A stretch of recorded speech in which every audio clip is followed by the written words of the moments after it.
Welcome to Ash Ellen Talks, where we dive deep into the world of personal finance and help you to take control of your financial future.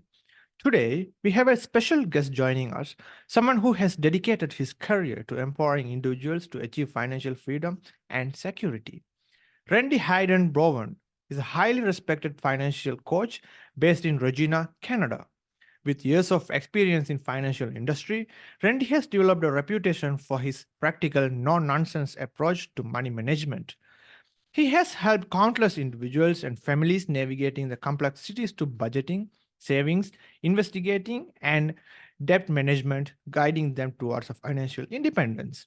Randy's journey into personal finance coaching is as inspiring as his advice. From overcoming his own financial challenges to becoming a trusted advisor, his story is a testament to the power of financial literacy and discipline. Randy's philosophy is centered around making informated decisions and developing healthy financial habits, and he is here to share his insights and tips with all of us. Please join me in welcoming Randy Hayden Bowen to the podcast.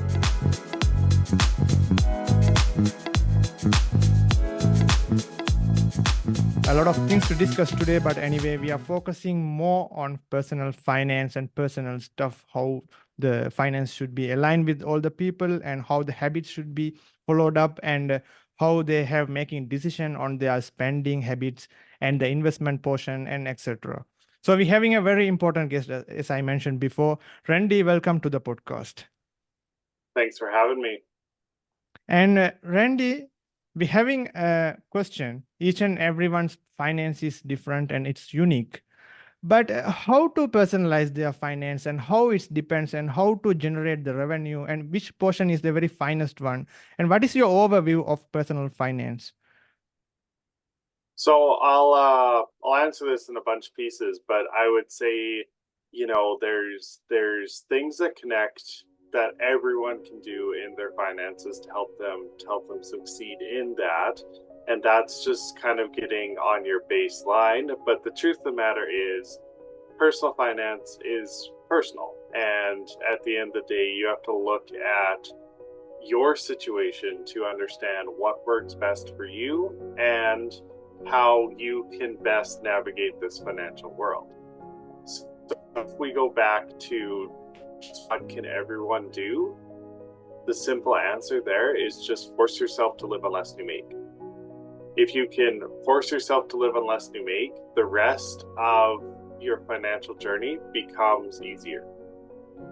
Great.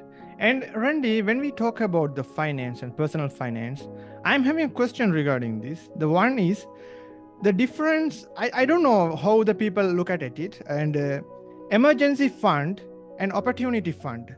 How you viewing these two? Because people think they have to keep a fund as a savings or in another way, or as a cash, or maybe a gold they have, or whatever the way they are keeping some cash as an expense or an emergency. So how it vary from opportunity fund?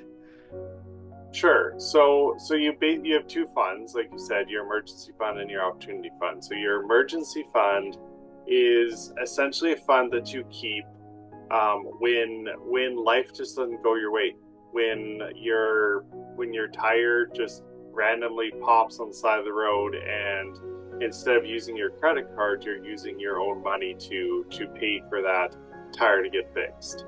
If you're like there's a plumbing issue in your house, you can pay for that out of your emergency fund rather than have to put that on a credit card and pay that back over time.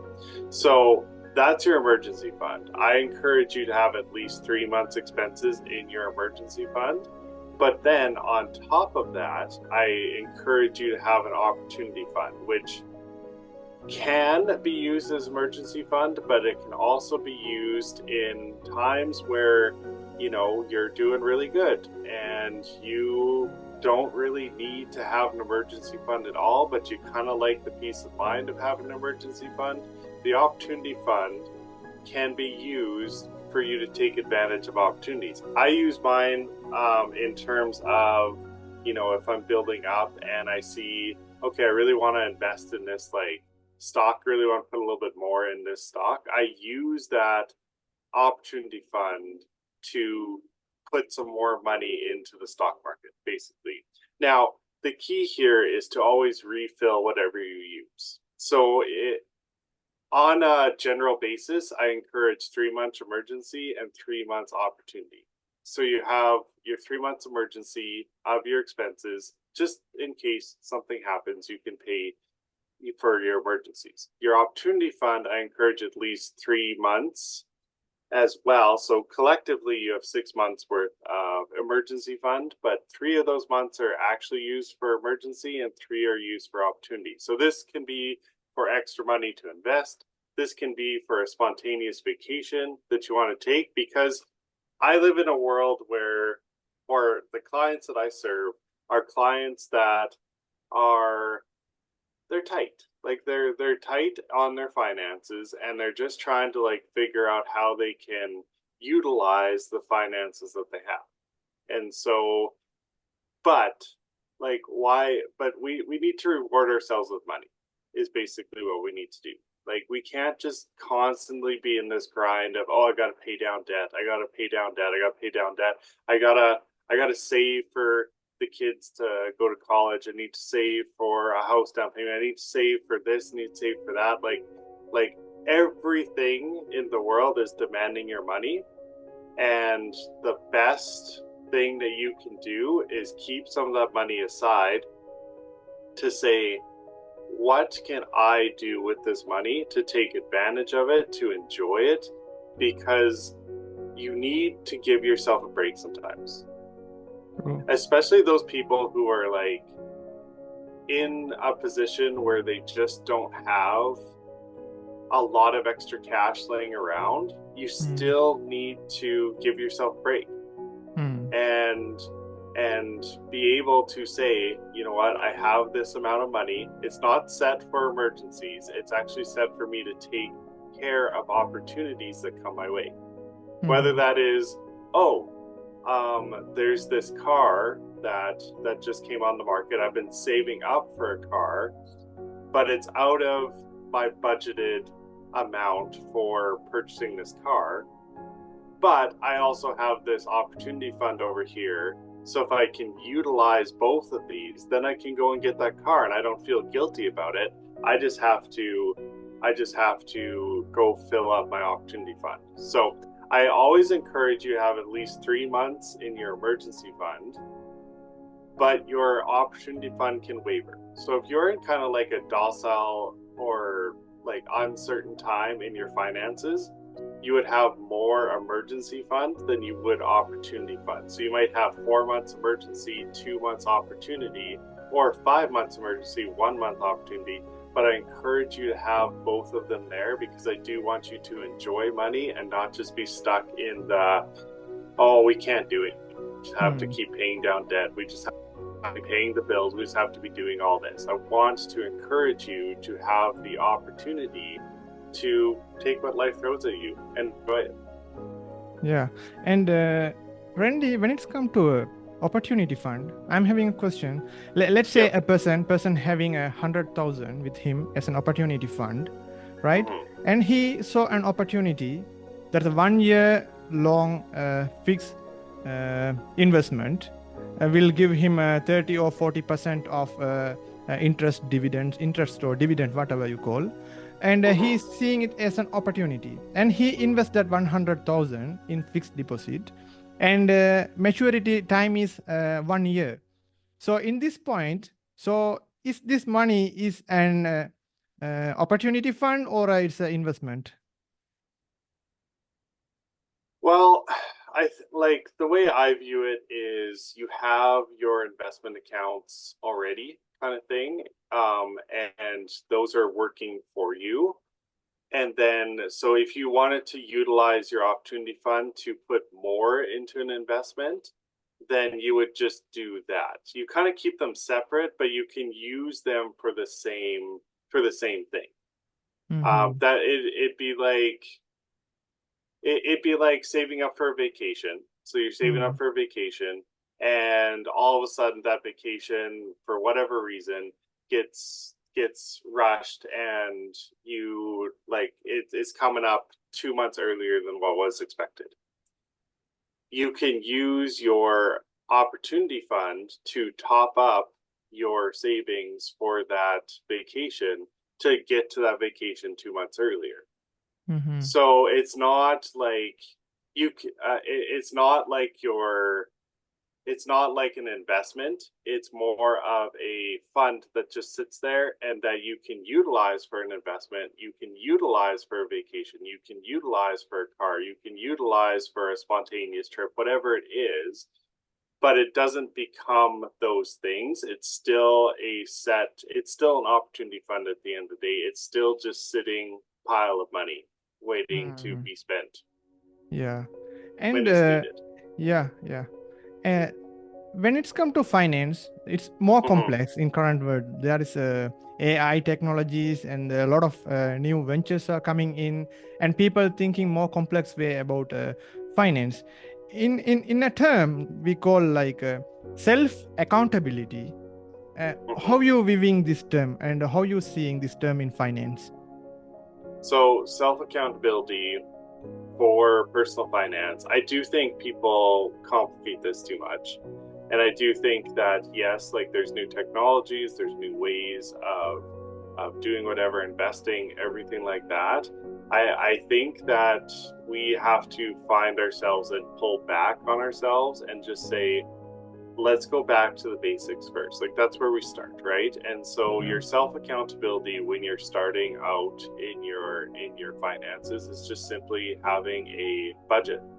And a budget is just simply writing down where your money is going. Hmm. And that's a good way to have self accountability because then you see what you're spending, you see what you're saving, you see what you're investing, you see where your money is going. Because the the something that I realized when I first started this journey was like the more you see where your money is going, the less you seem to lose. Yeah. Like people say all the time, people make like a good income and they go, where did all my money go? They say this all the time, like I don't understand where I spent all this money. Yeah. And it's because they're just not watching it. Like, they're not realizing that, simply going out to eat, like 3 times a week is actually where their money is going, but they don't realize that because they don't feel the pain of it because they're not actually watching it. Yeah. And And so self accountability, I would say your first thing would be to simply budget, write down what you're spending, what you're bringing in, and make sure every dollar has an assignment because we got to see where that money's going. yeah. And Randy, because a lot of people are listeners, my listeners actually, they are more into Bitcoin and technologies and entrepreneurs. So I Right. have received a lot of questions regarding Bitcoin because it's hit like $70,000 last week, I guess. And Mm-hmm. what do you think about Bitcoin? Is it a safe investment, or is it a right time to invest, or will it go for 100,000 in future, or how you seeing this one as a financial coach? So, as a financial coach, I am very weary on like putting your like I guess placing a bet on it. It doesn't mean you can't utilize it. It doesn't mean you can't it's like stocks in the stock market, except a little bit riskier. But like stocks in the stock market, they're pretty risky at the end of the day. If you're putting like a lot of money into just a single stock, you're risking that money is basically what Mm, you're doing. And diversification is a big key to winning in your finances over the long term run. So when it comes to Bitcoin and other cryptocurrencies and all that stuff, I'm not against them per se, but I will caution people to just like not put their life savings into it because mm, it's speculative right now, right? Like yeah, it's not proven itself to be like the next, I don't know, dollar, right? Like it's not really proven itself yet, and like maybe it will in the future, but right now it hasn't. And so, what I encourage you to do, if you do want to invest in Bitcoin, other cryptos, or speculative, like kind of investing, I encourage you to keep it for sure under 10%, but but expect that money to go to zero. Just in your mind, believe that that money is going to zero. And if you're willing to let it go to zero, then go ahead and spend that money. Go ahead and invest in Bitcoin. Go ahead and invest in whatever you're going to invest in. Um, I personally have it under 5% of my portfolio, and I encourage new investors to actually keep it under 1.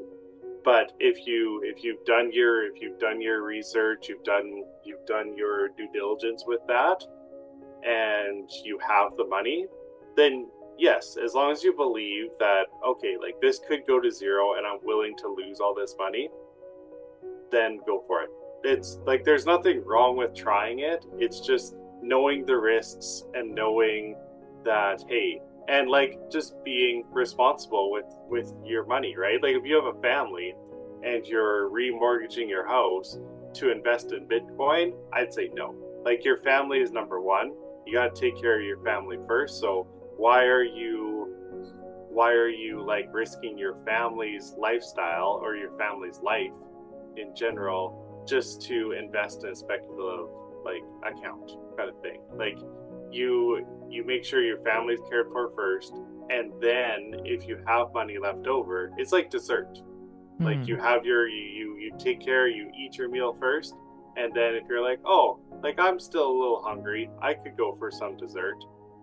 That's your investing in Bitcoin, your speculative cryptos, all of those kind of things. Like that would be where that money comes from, not from the main course meal. From Randy's reply, I can see Bitcoin is 100% risky. It is risky, and I mean anything is risky, right? Like Yeah. it's just a matter of diversifying your risk, right? And knowing what works for you. Because I have cryptocurrencies. I have some Bitcoin. I don't like have a lot of it. It's not a big part of my life.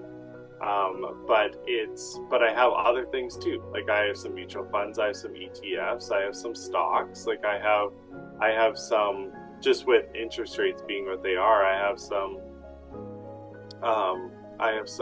Well, CDs is what the world calls them. We call them GICs in Canada Hmm. here, but I have some of that stuff. Just the the interest rates are doing pretty good right now. I'll just need to hold that money for a while. So yeah, so like it's all about just diversifying your risk. And if you're a risk averse person, then I would say just stay away from very risky like stuff like Bitcoin, like single stocks, like invest in ETF, invest in mutual fund. Those are safer options for you to get in the market to actually make you money. They might not return as much as like speculative stuff, but you're probably not going to zero if you're investing in like an ETF or a mutual fund, because they're diversifying. They're buying in multiple stocks instead of just like one. Yeah, S&P 500. Yeah, yeah, S&P 500 for sure. Yeah. And Randy, I have to ask regarding financial stuff now, the motivation. So a lot of people have a different motivation when it's come to especially entrepreneurs. They have Yeah. motivation like they need to get the fame. Some people have motivation their product should be used by whole world, and some people Mhm. have motivation like they should earn a lot of money. But when it's come to finance point of view, so how it looks like for financially motivated. So this term financially motivated means what? What matrices can measure that success and the motivation? So I look at the financial motivation as like your why, the reason why you want to do whatever you want, like whatever you want to do. Like if you can figure out what drives you, what your purpose is in life in general, what your inspiration, where your inspiration comes from, like that will drive you further than just making the next dollar. Because I think we get it wrong in terms of, everyone gets into business and goes, oh, like I just want to make $1 million like that, right? And like, like that's in lots of cases, if that's your goal, you will get there fairly quickly. But that's not your like but you will find that you will eventually just have to reach for something else. You'll eventually, like, you won't be content. You'll get there and you'll go, oh, I made $1 million, and then you're just Mhm. like, oh, that wasn't as satisfying as I thought. I need to make more. I need to do this. I need to do that. And so instead of looking at it in terms of just money, in terms of just like I want to make $1 million, you need to look at it in terms of like, okay, what's my motivation? I have a family. Say you have a wife and you have 3 kids. Your motivation is them. Your motivation is your why is them. Your why is, and I mean, I talked to low income earners, and I'll tell you this story because this story will help make sense. So I was talking with one of my clients, and she was a single mom, and her mom and dad really struggled with their finances as well. And so her mom and dad came into a situation where they basically had to decide what was more important, the electricity being kept on, or them being able to like eat for the next week. And so they decided to food first, which makes sense. And so she just looked at me and she said, I never ever want to be in that position with my daughter. I never want her to know what that struggle is like, because she was old enough at the time to know that like her mom and dad really struggled with that decision. She was old enough to know and to feel that the lights got shut off. She was old enough to know that they had to like sit in a room with candles and like eat their like canned stuff. And so she said, I never ever want to see my daughter struggle like that. And so her motivation, her why, stemmed from just simply, I want to take care of my family. So if we can attach ourselves to a why like that powerful of a why, then that's your financial motivation. Not getting more money, but Mhm. making sure my family is cared for. And that might come with money, because you might be really motivated to make sure that okay, like I don't want my family to have to work for the Mhm. next Yeah. 50 years, and then just pass away. I want them to enjoy their life. So maybe I want them just to like be able to work part-time for the whole entire life. Like, that's a pretty good motivation to get out and make good money so that they don't have to do that, right? Yeah. And so there's a lot of millionaires, a lot of billionaires out there who are miserable as all get out. Now, they have a lot of fun, don't get me Mhm. wrong, and they do a lot of things, and they have a lot of adventures and everything else. But if you think about it in terms of the crash in 2008, the housing crash in 2008 in US there was a lot of investors, a lot of wealthy investors who gave up their life because they had nothing more to live for. Once their money was gone, they Everything is chose to gone. be gone as Yeah. well. Yeah. And that just goes to show you that money is not the motivation. You need to have Mhm. something behind the motivation. You need to have a strong why, your family. You want to change the world you're in the engineering field. That's an amazing goal. Go and change the world, but don't have money as your motivation. The money will come, but don't Mhm. have money as your main motivation. Wow, that's very powerful words from Randy. Randy, and I have seen some. You have written a book, right? I have, yeah. Yeah. So, can we expose it? What about it actually? For sure, absolutely. So the book is called Give, Live, Save, and it's the first 3 disciplines in your finances that you need to win. And I can walk through those disciplines with you. So the first discipline is give, And you know how we talked about earlier how the key to winning in your finances is about forcing yourself to live on less you make? Hmm. That's what giving is. Hmm. So giving forces you to live on less than you make.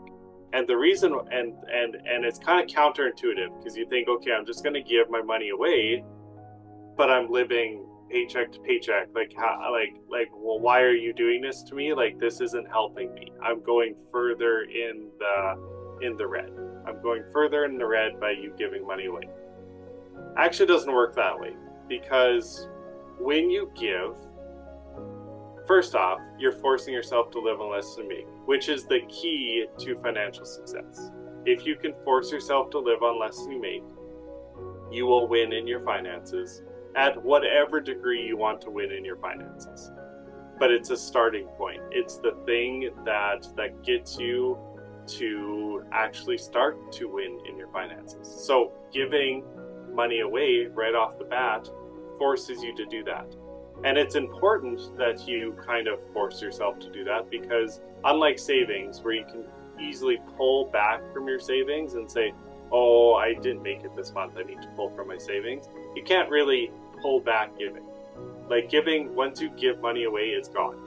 And so now you are forcing yourself, and your brain is helping you because your brain is going into panic mode. Your brain's going, why did you do that? We can't survive on this. Like what are you doing? Like we were perfectly happy and now we're not happy because you just gave that money away, and what am I supposed to do? Like your brain's mechanism is just simply to protect you. Every emotion, every thought, everything that we have is just a way of protecting you. And so you have to kind of rewire your brain, but your brain is actually helpful in this situation because it's saying, well, now I have to take care of this. And so when you're going into a grocery store and you're shopping, your brain is actually more likely to avoid the impulse purchases because they're like, you spent your money. Like you just gave that away. And Hmm. so it's protecting you. It's saying, no. Like you made a mistake. You gave that money away. Now I have to protect you. So it's forcing you to live on less than you make, but it's helping you be less impulsive with your purchases. It's helping you when you get up to the grocery counter go, oh, do I really need this? Like I just gave, I don't know, like let's just throw out a number. I just gave $1,000 away. Do I really like need things on this card? I'm already kind of struggling in your finances. You're more likely to put it back, is what you're doing. And so that's part of it. And then as that grows, as you get comfortable to be like, oh, I actually can live on less than I make.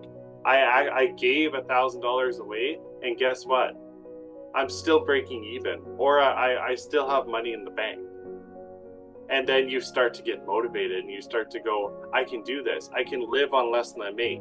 So when you get that motivation, when you get the, oh, I can do this, I can live on less than I make, then you start doing that in other areas of your life. You start doing that in your savings goals. You start saying, okay, so if I can give away 10% of my income, let's just throw that out there. If I can give away 10% of my income and still be okay, what if I can save 10% of my income? What if I can invest 10% of my income? What if I can actually give 15% of my income rather than 10? Can I do that? And then your mind starts, instead of looking at your situation, instead of looking at like being in the weeds and being like, I don't know how we're going to eat this month. I don't know how we're going to do this month. Your eyes start looking up and going, what are the possibilities?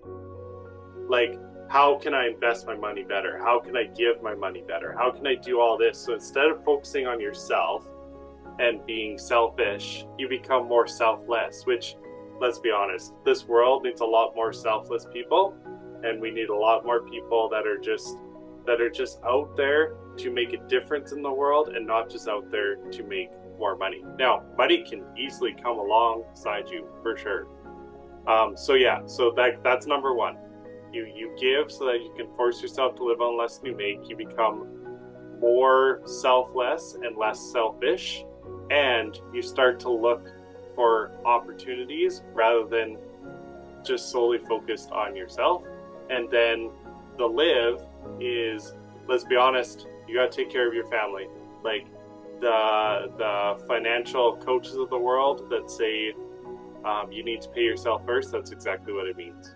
Yeah. You need to make sure your family is cared for, which means that 1 month, instead of paying your credit card bills first, you got to make sure there's food on the table. You got to make sure that the electricity is running. You got to make sure those things are cared for, because your family is your biggest asset.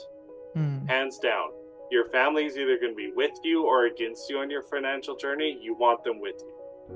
Yeah. So make sure they're cared for, make sure they're looked after, make sure they have their basics before you pay the credit card companies, before you pay your line of credit, before you do all of that. Those are bills, those come next, those can wait.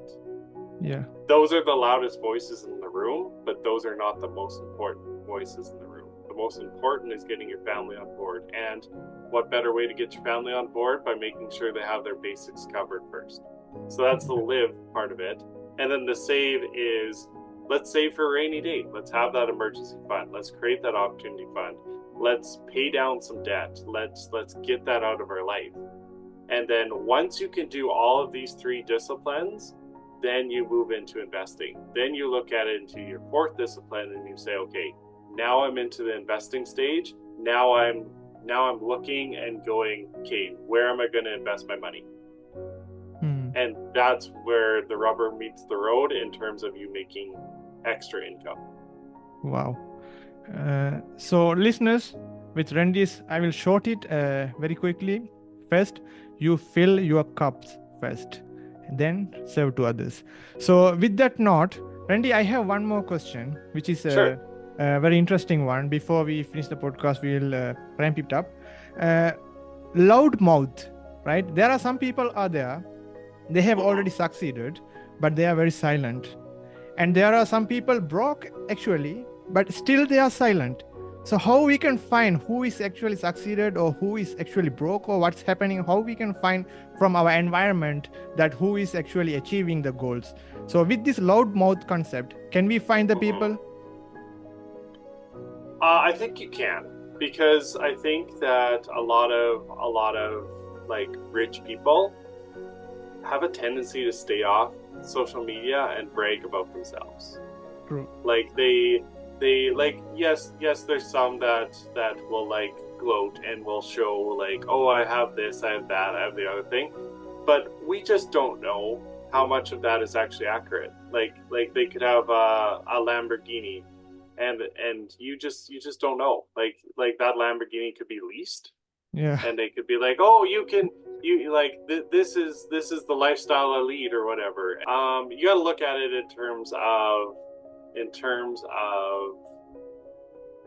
man, it's a show, right? Like it's a show, and that's all. And so my belief is, if you want to find the truly wealthy person, you're probably looking for a person who's like the average person, the average guy who does not dress to impress, who does not gloat on social media about their vacations or anything like that. Those are the sleepers. Yeah. And I tell you, there's more of them than what you think, because they've learned this logic of, I don't need to look good to be good. True. They figured it out, right? They figured it out. They said there's just, I just don't need it. I don't need the fame, the fortune. I'm a wealthy person, and I just want to be wealthy in the quiet. So in terms of like, I think you can expose the fakers pretty quickly. You can expose them pretty quickly by just simply, especially if they're going out with like a Lamborghini and they're flashing things or whatever else, and maybe they're a famous person. Well, you can easily do some research and you can easily find that, oh, like they're actually $30 billion debt, right? Like, pretty easy when it's public.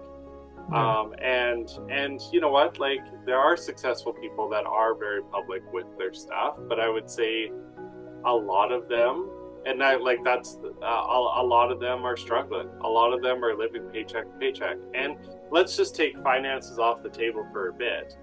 And you know, we view famous people as like, oh, they have no problems, right? Oh, they have a Lamborghini, they must have like the best life ever. Hmm. Some of those people are the most miserable people on the face of the earth, and they put up a good show that they're not. Yeah. And so if you're looking for a like person who is a very wealthy person, look for someone who's really humble, who doesn't expose their finances, who doesn't expose their wealth, but then all of a sudden has it like that. And Yeah. all of a sudden you're looking over there and they're building like businesses and they're building this and they're building that, and you're just like, oh wow, they actually have some money. So it's all a facade, really. It's hard to like know who is who and which is which because they can find themselves in both camps. Like you can showcase your wealth, which isn't actually wealth. It's all rented, like it's all a rented facade. But you can actually showcase your wealth and actually be showcasing your wealth. But I would say be like the person who doesn't showcase their wealth. Be like the person who's a sleeper. Be like the person who wears like a regular t-shirt and jeans and goes to work every day. Be that Hmm. person, because that person will shock people on how much they give. That person will shock people on like what they can do and with their money. And so yeah, be looking for those people.